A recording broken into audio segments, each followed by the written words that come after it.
الحمد لله رب العالمين والعاقبة للمتقين والصلاة والسلام على سيد الأنبياء والمرسلين وعلى آله وأصحابه أجمعين. أما بعد فأعوذ بالله من الشيطان الرجيم. بسم الله الرحمن الرحيم. يا بني آدم قد أنزلنا عليكم لباسا يواري سوآتكم وريشا ولباس التقوى ذلك خير ذلك من آيات الله لعلهم يذكرون.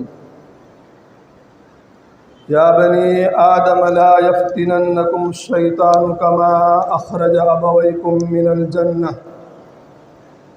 ينزع عنهما لباسهما ليريهما سوآتهما إنه يراكم هو وقبيله من حيث لا ترونهم إنا جعلنا الشياطين أولياء للذين لا يؤمنون. صدق اللہ مولانا العظیم. قابل احترام برادران اسلام، آپ حضرات کے سامنے قرآن کریم کے 8ویں پارے میں سے سورہ اعراف میں سے 2 آیت کریمہ تلاوت کی. اس کا ترجمہ سن لیجئے. اللہ تعالیٰ فرماتے ہیں، اے اولاد آدم، یا بنی آدم، اے آدم کی اولاد. یہ ساری انسانیت کو خطاب ہے. اولاد آدم ہر انسان کو کہا جاتا، چاہے ایمان والا ہو یا غیر ایمان والا. تو اس آیت کریمہ کے اندر جو خطاب ہے وہ دنیا کی ساری انسانیت کو خطاب ہے. اللہ تعالیٰ فرماتے ہیں، یا بنی آدم، اے آدم کے اولاد، تحقیق کہ ہم نے تمہارے لیے لباس کو اتارا. وہ لباس تمہارے ان اعضاؤں کے چھپانے کا کام دیتا ہے جو شرم اور حیا کے اعضاء ہوتے ہیں، ستر پوشی کا کام دیتا ہے. وریثہ، اور وہ لباس تمہارے لیے زینت اور خوبصورتی کا سبب اور ذریعہ بنتا ہے. وَلِبَاسُ التَّقْوَى ذَلِكَ خَيْرٌ، اور تقوی کا لباس بہت زیادہ بہتر ہے. اور یہ لباس اللہ کی قدرت کی نشانیوں میں سے ہے. لَعَلَّهُمْ يَذَّكَّرُونَ، تاکہ لوگ نصیحت حاصل کرے. اور دوسری آیت جو تلاوت کی، یا بنی آدم، اے اولاد آدم، شیطان تم کو فتنے میں نہ ڈال دے، جیسا کہ تمہارے ماں باپ یعنی حضرت آدم اور حضرت حوا علیہ السلام کو جنت سے نکالا اور ان کے کپڑے اتار دیے تاکہ وہ دونوں آپس میں اپنا ستر دیکھ لیں.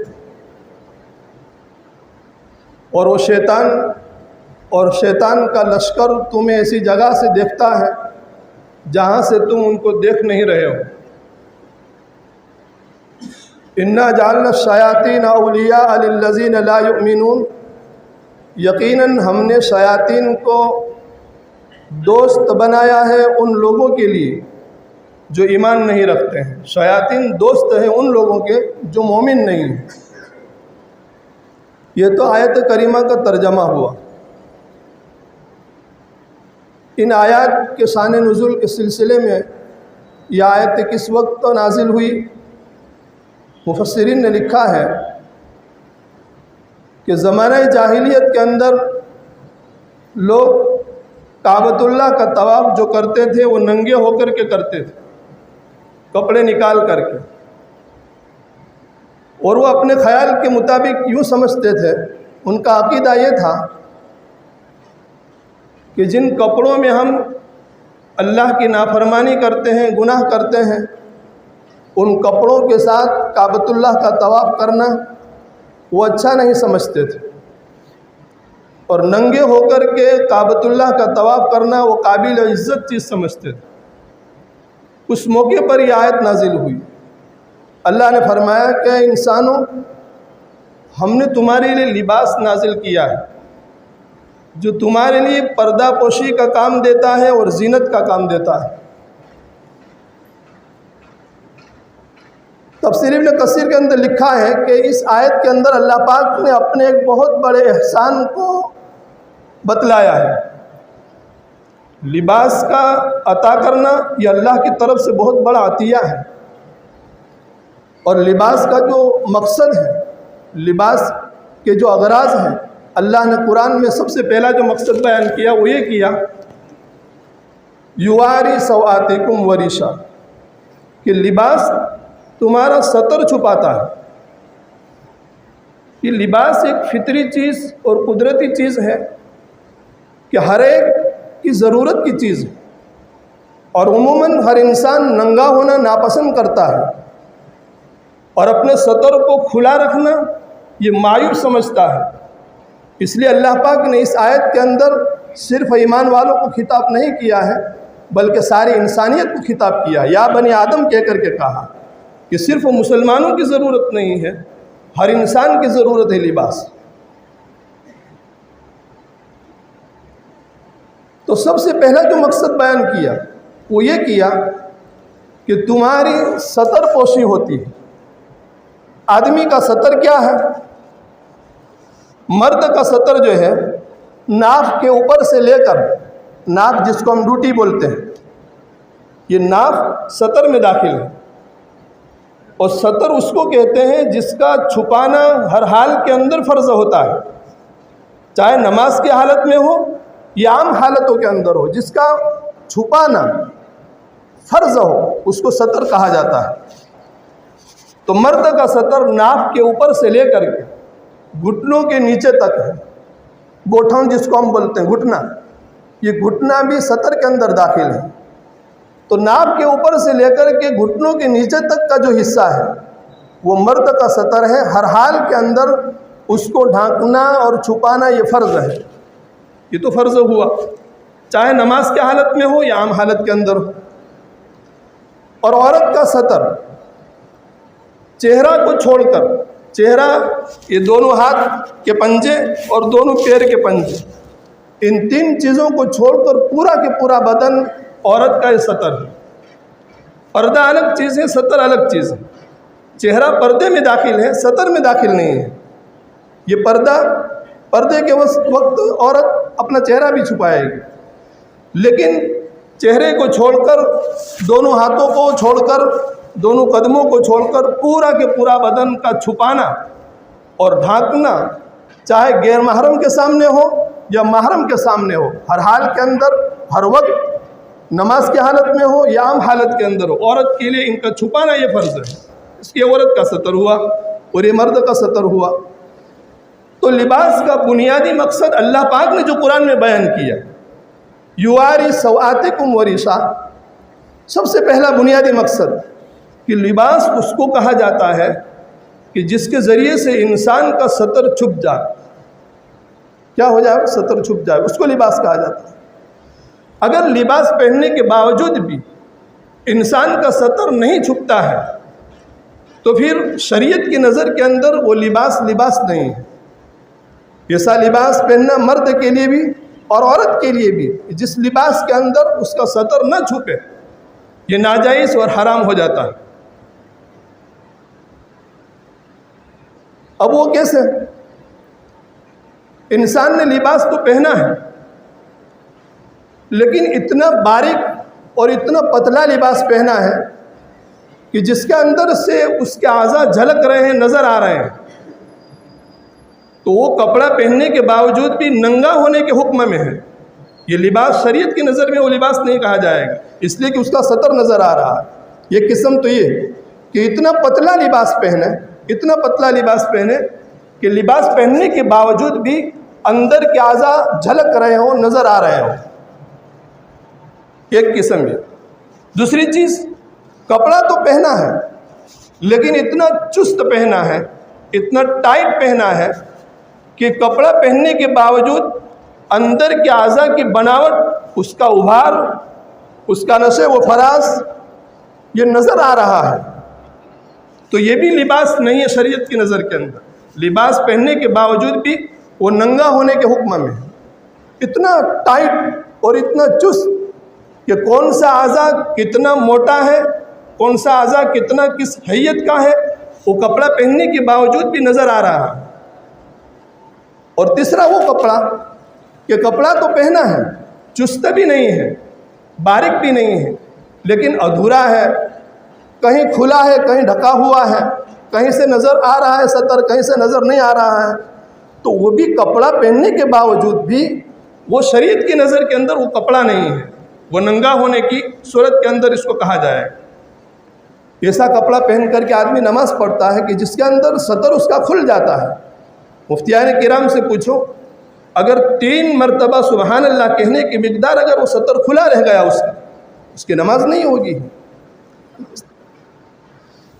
انسان کے اوپر سب سے پہلے شیطان نے جو حربہ کیا، سب سے پہلا جو شیطان کا وار انسان کے اوپر، یہ حضرت آدم اور حضرت حوا علیہ السلام جنت کے اندر بڑے مزے کے ساتھ رہ رہے تھے اور جنتی لباس کے اندر ملبوس تھے. سب سے پہلا حربہ شیطان کا انسان کے اوپر یہ ہوا کہ شیطان نے انسان کو ننگا کیا. وہ کیا ہوا؟ اللہ پاک نے حضرت آدم علیہ السلام کو اور حضرت حوا علیہ السلام کو یہ حکم دیا تھا کہ تم جنت کے اندر رہو اور جنت کی نعمتوں کو استعمال کرو، کھاؤ پیو، مزے سے رہو. وَلَا تَقْرَبَا هَٰذِهِ الشَّجَرَةَ، لیکن ایک درخت ہے، اس کے قریب بھی مت جانا، اس کے پھل کو مت کھانا، یہ بتلا دیا تھا. لیکن شیطان کیسے اس کو برداشت کر سکتا ہے؟ شیطان نے ورگلایا اور حضرت آدم اور حضرت حوا علیہ السلام کے دل کے اندر وسوسہ ڈالا اور یہ کہا کہ اللہ پاک نے اس درخت کے پھل کھانے سے تم کو منع اس لیے کیا تھا کہ اس درخت کا پھل جو بھی کھا لیتا ہے وہ فرشتہ بن جاتا ہے اور ہمیشہ ہمیشہ رہنے والا بن جاتا ہے. یہ دونوں صفتیں اس کے اندر پیدا ہو جاتی ہے، اس لیے اللہ پاک نے تم کو منع کیا تھا. اور اس وقت تمہارے اعضاء کمزور تھے، اور اگر یہ درخت تم کھا لیتے، اس درخت کا پھل کھا لیتے تو تم فرشتے بن جاتے یا تم ہمیشہ رہنے والے بن جاتے. تمہارا قوا اور اعضاء اس کو برداشت نہیں کر سکتے تھے، اس لیے اللہ پاک نے منع کیا تھا. اب وہ چیز نہیں رہی ہے، اس لیے ممنوعیت ختم ہو گئی. اللہ پاک نے جو منع کیا تھا اب وہ مسئلہ نہیں رہا. میں تمہارا خیر خواہ ہوں. وَقَاسَمَهُمَا إِنِّي لَكُمَا لَمِنَ النَّاصِحِينَ، قسم کھائی اور کہا کہ میں اللہ کی قسم کھا کر کے کہتا ہوں کہ میں تمہارا خیر خواہ ہوں. اور جب اللہ کا واسطہ دے کر کوئی بات کہتا ہے اور قسم کھائی جاتی ہے تو ایمان والا اللہ کا نام سن کر کے اس کے دل کے اندر ایک رقت اور نرمی پیدا ہو جاتی ہے. حضرت آدم علیہ السلام کے دل کے اندر وہ بات آ گئی، ان کو خیر خواہ سمجھ کر کے ایک وسوسہ آ گیا دل کے اندر. کہا کہ میں تمہارا خیر خواہ ہوں. تو سب سے پہلی جھوٹی قسم بھی شیطان نے کھائی، سب سے پہلے اللہ کی جھوٹی قسم کھائی. اس لیے مسئلہ یہ ہے کہ کوئی قسم اللہ کے علاوہ کسی کی نہیں کھا سکتا ہے. اگر ضرورت پڑے، اگر کسی کو قسم کھانے کی ضرورت پڑے اور شریعت اجازت دیتی ہو تو اللہ کی قسم کھا سکتا ہے اور صحیح سچی قسم کھا سکتا ہے، جھوٹی ہرگز نہیں کھا سکتا ہے. بڑی وعید ہے. تو سب سے پہلے اللہ کی جو جھوٹی قسم کھائی وہ شیطان نے کھائی. اور سب سے پہلا شیطان کا جو حربہ انسان کے اوپر یہ ہوا کہ ان کو ننگا کیا. جب حضرت آدم علیہ السلام نے اور حضرت حوا علیہ السلام نے اس درخت کا پھل کھا لیا اور جنتی لباس کے اندر جو ملبوس تھے، ڈھکے ہوئے تھے، سطر چھپا ہوا تھا، یہ کائک وہ لباس حضرت آدم اور حضرت حوا علیہ السلام کے بدن سے نکل گیا، جدا ہو گیا. مارے شرم کے درخت کے پتے اپنے بدن کے اوپر چپکانے لگے. یہ فطری چیز ہے، انسان ننگا ہونا پسند نہیں کرتا ہے. انسان کے وہ اعضاء جو شرم کے اعضاء کہلاتے ہیں ان کا ڈھانکنا ہر حال میں اس لیے فرض ہے. تو درخت کے پتے اپنے اوپر چپکانے لگے. تو مفسرین لکھتے ہیں کہ شیطان کا یہ سب سے پہلا حربہ انسان کو ننگا کرنے کی اس نے کوشش کی. اور آج دنیا کے اندر یہ نئی تہذیب شیطانی تہذیب ہے کہ جس کے اندر لوگوں کو کپڑا پہننے کے باوجود ننگا کر دیا. ایسے ایسے کپڑے ایجاد ہوئے ہیں کہ عورتیں اور مرد اس کو خریدنے کے اوپر مجبور ہو جاتے ہیں اور وہ کپڑا پہنتے ہیں، لیکن کپڑا پہننے کے باوجود وہ شریعت کے نظر کے اندر وہ ننگے ہوتے ہیں، اس لیے کہ شریعت کے نظر کے اندر وہ کپڑا نہیں ہے جس کے اندر انسان کا سطر چھپا ہوا نہ ہو۔ اب عورتیں ایسا کپڑا پہنتی ہیں اتنا باریک اور پتلا کہ پورے ہاتھ کی بازو اس کے نظر آ رہی ہے، پیر کی پنڈلیاں نظر آ رہی ہیں، سینہ نظر آ رہا ہے، اور ایسے ایسے کپڑے ایجاد ہوئے ہیں، عورتیں سلاتی اور پہنتی ہیں، کھلا ہوا نظر اس کا بدن آ رہا ہے کپڑے کے اندر سے، وہ ننگی ہونے کی حالت کے اندر شریعت کی نظر میں شمار ہوتی ہے کپڑا پہننے کے باوجود۔ تو ایک تو یہ کہ انسان کپڑا ایسا پہنے کہ جس کے اندر سطر پوشی ہو، سطر چھپ جاوے، اور اس کی 3 قسمیں میں نے بیان کی۔ ایسا باریک لباس نہ ہو کہ کپڑا پہننے کے باوجود بدن اندر سے جھلکے، اور دوسرا یہ کہ اتنا ٹائٹ اور چست کپڑا نہ ہو کہ کپڑا پہننے کے باوجود بھی انسان کے اندر کے اعضاء کی بناوٹ ظاہر ہو، اور تیسرا وہ کہ ایسا تنگ اور چھوٹا کپڑا نہ پہنے کہ بعض اعضاء اس کے کھلے ہوئے ہوں اور بعض اعضاء اس کے ڈھکے ہوئے ہیں۔ پینٹ وغیرہ جو پہن کر کے نماز پڑھتے ہیں، شرٹ وغیرہ پہن کر جو نماز پڑھتے ہیں، آپ دیکھیں گے جس وقت وہ سجدے کی حالت میں جاتا ہے اس کا شرٹ اوپر کی طرف کھنچ جاتا ہے، اس کی پیٹ نیچے کی طرف کھنچ جاتی ہے، اور سرین کے اوپر کا حصہ اور ناف کے نیچے کا حصہ جو کہ سطر میں داخل ہو وہ سجدے کی حالت میں اس کا کھل جاتا ہے۔ پاس میں کھڑا رہنے والا آدمی اس کو اچھی طرح دیکھ سکتا ہے، اس آدمی کی نماز نہیں ہو رہی ہے، لیکن چونکہ نئی تہذیب شیطانی تہذیب ہے جس نے دنیا کو ننگا کر کے دکھلایا ہے، آج مسلمان اس کو پسند کر رہے ہیں، پہن رہے ہیں، اور اس کی پرواہ بھی نہیں کہ میری نماز ہو کہ نہ ہو، اس کی پرواہ بھی نہیں کرتا ہے۔ ایک دم چھوٹا شرٹ اور ایک دم چست پیٹ، اب جب وہ سجدے کے اندر جائے گا تو ظاہر ہے کہ شرٹ اوپر جائے گا، پیٹ نیچے آئے گی، اور بیچ والا حصہ کھل جائے گا جو کہ سطر ہے۔ میں نے سطر کی حد بیان کی، ناف کے نیچے سے لے کر کے گھٹنوں کے ناف کے اوپر سے لے کر کے گھٹنوں کے نیچے تک کا حصہ یہ سطر ہے، اور یہ جو ہے بانسا، جس کو واسا بولتے ہیں، سرین کے اوپر کا حصہ، وہ نماز کی حالت میں کھل گیا۔ پوچھو مفتیان کرام سے کہاں تیری نماز ہوگی، اور ایسا کپڑا مزے کے ساتھ پہن رہا ہے۔ تو کپڑا ڈھیلا ڈھالا ہو، سیدھا ہو، جس کو شریعت نے کپڑا کہا ہو یہ ہو۔ سب سے پہلا مقصد اور بنیادی مقصد قرآن نے جو بیان کیا وہ سطر پوشی، سطر کا چھپا، اور دوسرا مقصد وریثہ۔ اور اللہ پاک نے لباس اس لیے نازل کیا کہ انسان کی زینت ہے، یہ خوبصورتی ہے۔ کبھی کبھی ایسا کپڑا پہنتا ہے کہ کپڑا پہننے کے باوجود بھی آدمی کی حیت بہت بری لگتی ہے، بہت بھدا لگتا ہے، لیکن سادہ اور اچھا لباس اگر آدمی پہنے تو پھر ماشاءاللہ اس کی خوبصورتی اور زینت بڑھ جاتی ہے، تو یہ زینت کا کام بھی دیتا ہے۔ اس لیے دو بنیادی مقصد قرآن نے بیان کیے، یواری سوآتکم وریثہ، کہ ایسا لباس ہونا چاہے جس کے اندر تمہارا سطر چھپ جائے، اور یہ لباس تمہیں زینت کا بھی کام دیتا ہے۔ عورت اگر مرد کی مشابہت اختیار کرے، وہ حدیث کے اندر بڑی وعید آئی ہے، مرد اگر عورت کی مشابہت اختیار کرے تو یہ بھی بڑی وعید آئی ہے۔ عام طور پر مرد اور عورت کا لباس ایک ممتاز لباس ہوتا ہے جس کے اندر مرد اور عورت کی پہچان ہوتی ہے، لیکن اگر عورت ایسا لباس پہننے لگے جو مرد کا لباس ہے، اور اسی طریقے مرد ایسا لباس پہننے لگے جو عورت کا لباس ہے، تو دونوں کے اوپر اللہ کی لعنت ہے، بہت بڑا گناہ ہے۔ مثال کے طور پر ٹخنوں کا چھپانا یہ مرد کے لیے حرام ہے۔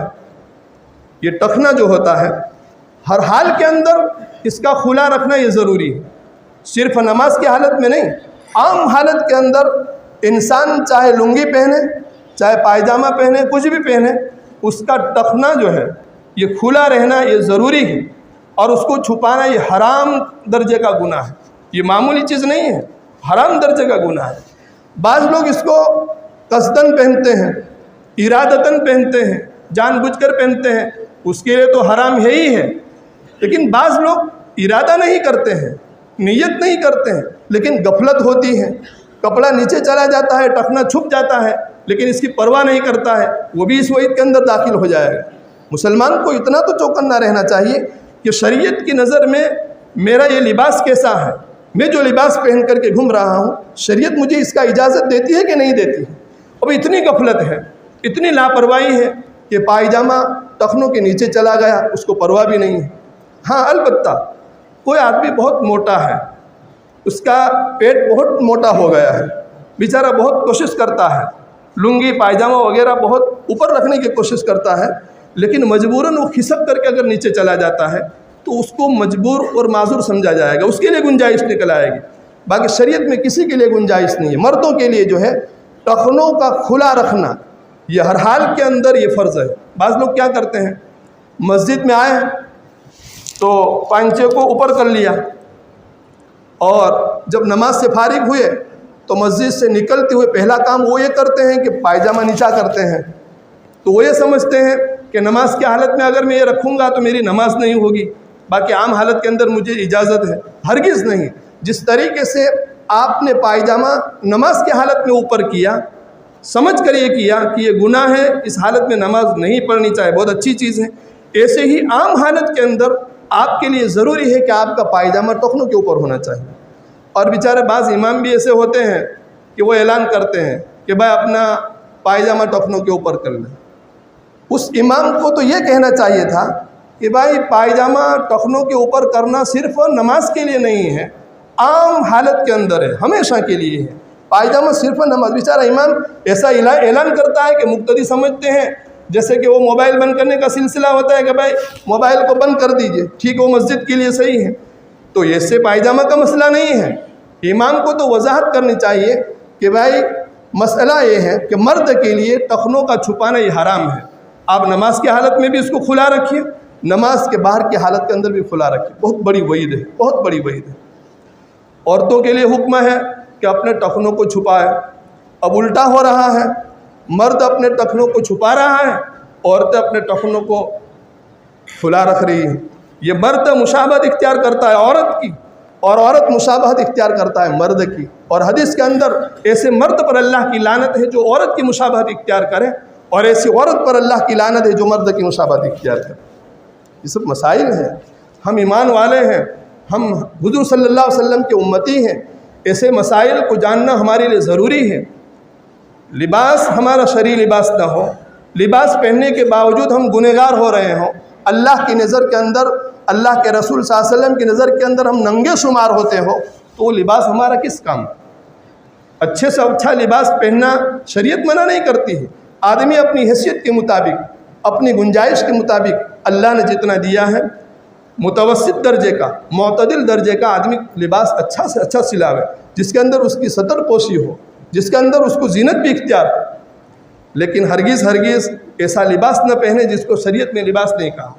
تیسری چیز، ایسا لباس پہننا حرام ہے جو کسی قوم کی پہچان ہو، جو کسی قوم کی خاص علامت ہو، جو کسی قوم کے ساتھ وہ لباس مقید ہو، اس قوم کی پہچان ہو کہ یہ قوم ایسا لباس پہنتی ہے، وہ تشبہ ہے، اس قوم کے ساتھ مشابہت اختیار کرتا ہے، غیروں کے ساتھ مشابہت اختیار کرتا ہے۔ اور حدیث میں آتا ہے من تشبہ بقوم فہو منہم، جس نے کسی قوم کی نقالی کی اور مشابہت اختیار کی، کل قیامت کے دن اس کا حشر اسی قوم کے ساتھ ہوگا۔ ہمیں شرعی لباس پسند نہیں ہے، ہمیں اللہ کے نبی صلی اللہ علیہ وسلم کی تعلیمات کے مطابق لباس پسند نہیں ہے، ہم ایسا لباس پہنتے ہیں جو غیروں کا لباس ہوتا ہے۔ تو شریعت کی تعلیم زندگی کے ہر گوشے کے لیے ہے، اور ایک گوشہ یہ لباس کا بھی ہے۔ جیسے بال کے اوپر میں نے کہا، داڑھی کے اوپر میں نے کہا، ایک چیز لباس بھی ہے۔ لباس کے معاملے میں بھی ہمارے لیے حرام ہے ایسے لوگوں کی نقالی کرنا، ایسے لوگوں کی مشابہت اختیار کرنا جو غیر اسلامی ہیں، جو ایمان والے نہیں ہیں۔ آج ایسے لوگوں نے تو دنیا کو ننگا کر کے رکھ دیا ہے، ہم ننگا ہو رہے ہیں، ہماری نمازیں نہیں ہو رہی ہیں، ہمارے اوپر اللہ کا پھٹکار ہو رہا ہے، ہم ہر وقت تو گناہ کے اندر شمار ہوتے ہیں، لیکن اس کے باوجود بھی ایسا لباس ہمیں پسند ہے۔ بچوں کو ایسا لباس سلا کر کے دیتے ہیں اور پھر کہتے ہیں کہ مولانا یہ بچہ ہے۔ یاد رکھو یہ بچہ ہے، کل یہ جوان ہوگا۔ اگر اسی وقت جس لباس سے اسے محبت ہو گئی ہے، ہرگز جوان ہونے کے بعد وہ اسلامی لباس کبھی بھی پسند نہیں کر سکتا، اسلامی لباس کبھی نہیں پسند کرتا۔ ایک چھوٹا بچہ ہوتا ہے 5 سال کا، 10 سال کا، اگر آپ اس کو جبہ، کرتا، پائجامہ پہنا ہوئے، شرعی لباس پہنا ہوئے، کتنا پیارا معلوم ہوتا ہے، کتنا اچھا معلوم ہوتا ہے، اور اس بچے کے دل کے اندر اسلامی لباس کی محبت کتنی بھر جاتی ہے۔ اگر وہ جوان ہونے کے بعد آپ لاکھ کوشش کرے وہ کبھی بھی غیر شرعی لباس پہننے کے لیے تیار نہیں ہوگا، لیکن ماں باپ آگے چل کر کے اپنی چھوٹے بچوں کو اور چھوٹی بچوں کو ایسا لباس سلا کر کے دیتے ہیں جو غیر شرعی لباس ہوتا ہے، جو غیر اسلامی لباس ہوتا ہے، جس کے اوپر اللہ کی لعنت ہوتی ہے۔ اب کہتے ہیں کہ بڑے ہو کر کے سمجھ جائیں گے، اب بڑے ہو کر کیا سمجھیں گے؟ بڑے لوگ نہیں سمجھ رہے تو یہ چھوٹے کل بڑے ہو کر کے کیا سمجھیں گے؟ وہ تو اپنی زندگی کا اس کو شعبہ سمجھیں گے، ایک اپنی زندگی کی ضرورت سمجھیں گے، ابھی سے اس کی دل کے اندر اس کی محبت پیدا ہو گئی ہے۔ اس لیے میرے دوستوں اور بزرگوں، بات لمبی ہو گئی، ہم اپنی وضاقتہ کے اندر لباس کا بھی خاص خیال رکھیں، اسلامی لباس ہو، شرعی لباس ہو، جس کے اندر ہمارا سطر چھپ جاوے۔ اللہ تعالی ہم تمام کو کہی ہوئی اور سنی ہوئی باتوں کے اوپر عمل کرنے کی توفیق عطا فرماوے۔ وآخر دعوانا الحمدللہ رب العالمین۔